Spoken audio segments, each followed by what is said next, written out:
Magandang araw mga kaibigan. Pag-usapan natin ngayon ang latest vlog ni Attorney Harry Roque. Yung vlog niya number 359.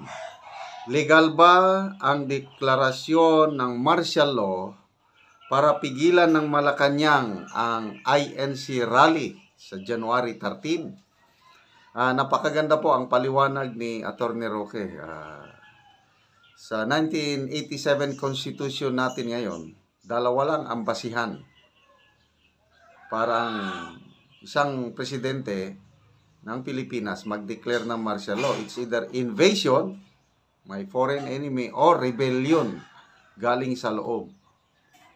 Kung walang ganong kadahilanan, hindi pwede. Tapos, once nga nag-declare ng presidente ng martial law, nakalagay sa saligang batas, pwedeng i-review ng Congress ang basihan at pwedeng i-nullify o ipawalang bahala bisa ng Congress ang martial law na dineclare ng presidente. Kung sakaling lumusot sa Kongreso, pwede ang Korte Suprema